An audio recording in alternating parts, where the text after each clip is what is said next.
তো সেই জন্য একদম দেখো এই যে ব্যাগপত্র পুরো গুছিয়ে নিয়েছি, ঠিক আছে। তো ব্যাগ গুছিয়ে এখন যাচ্ছি চেম্বারে। আমার এখন 12:30টার শিফট, একটু দেরি আছে, তো ওই জন্য ফার্স্ট আপইও অ্যাপয়েন্টমেন্টটা নিয়েছে যাতে কমপ্লিট করে চলে আসতে পারি, দেন কাজে বসতে পারি।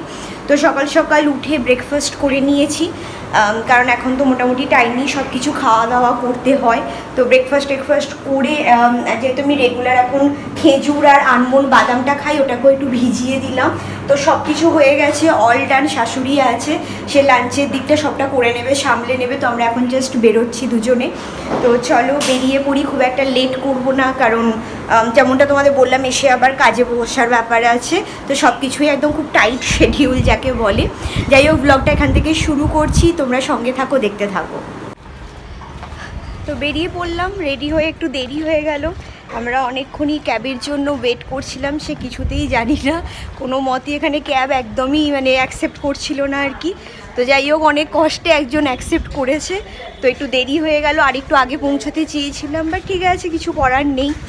তো চলো, এসেই গেছে সামনে ক্যাব, আমরা এখন হেঁটে হেঁটে জাস্ট যাচ্ছি।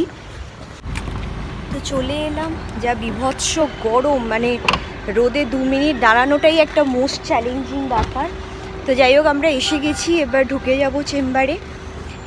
চলো, চেক আপ করেই জাস্ট বেরোলাম। আজকে অনেকক্ষণ টাইম লেগেছে, এখন বেজে গেছে দুপুর 1:30, ঠিক আছে। আমরা আসতে যেহেতু ক্যাব পেতে লেট হচ্ছিল বলে একটু দেরিও হয়েছে, তো যার জন্য অনেকটা, আর প্লাস আজকে পেশেন্টেরও অনেকটা চাপ ছিল, যার জন্য একটু দেরি হয়ে গেছে। আমার এক্সপেকটেশন ছিল বাই 12:30 সব কিছু হয়ে যাবে, বাট হলো না, 1 ঘন্টারও নিয়ে নিল টাইম। ঠিক আছে, কোনো ব্যাপার না, বাট আলটিমেটলি সব কিছু ঠিক আছে, নর্মাল আছে, এটাই একটা যা ব্যাপার। এখন ফিরছি বাড়ির দিকে, যাব, গিয়ে লাঞ্চ টাঞ্চ করবো, দেন কাজেও বসতে হবে। আমি অলরেডি ল্যাপটপ ক্যারি করি, আজকে এনেছি, তো ওখানেই বসে বসে কিছুক্ষণ কাজ করছিলাম।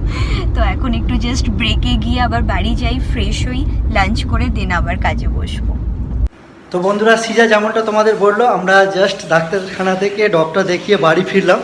আর বাড়িতে ফেরার পর দেখছি মা এদিকে রান্না করছে, রান্না অলমোস্ট কমপ্লিট হয়ে গেছে। তো কি রান্না করছে তোমাদের এক ঝলক দেখাই, ঠিক আছে? ওইদিকে ভাত বসিয়েছে নাকি? এদিকে ভাত হচ্ছে, ওইদিকে মাছের তরকারি হচ্ছে। কোথায় মাছ? গ্যাসে মাছ বসিয়ে দিয়েছো? হ্যাঁ। ও এটা মাছ হচ্ছে কেন? ওইদিকে মাছের ঝাল হচ্ছে। কি দিয়ে মাছ ঝাল করছো মা? আলু দিয়ে, টমেটো দিয়ে, আম দিয়ে। ও, আম দিয়ে মাছের ঝাল? হ্যাঁ। এই গরমে বা দারুণ মেনু। তোমার হচ্ছে কি, আমটা হচ্ছে টক টক টক ঝাল। এটা হচ্ছে কি, ফিশ আচারিয়া? ফিশ আচারিয়া মেনুটার নাম। এই যে মা এদিকে মাছ ভেজে রেখেছে, আর এখানে দেখতে পাচ্ছ মা একদম পুরো সুন্দর করে শাক ভাজা করে রেখেছে। ঠিক আছে, তোমরা দেখতে থাকো। সিজা ওইদিকে গেছে স্নান করতে। ওকে। সারাদিন কাজের চাপে আর ভিডিওয়ে আসা হয়নি অনেকক্ষণই, এখন জাস্ট লগ আউট করে ডিনার করতে বসেছি।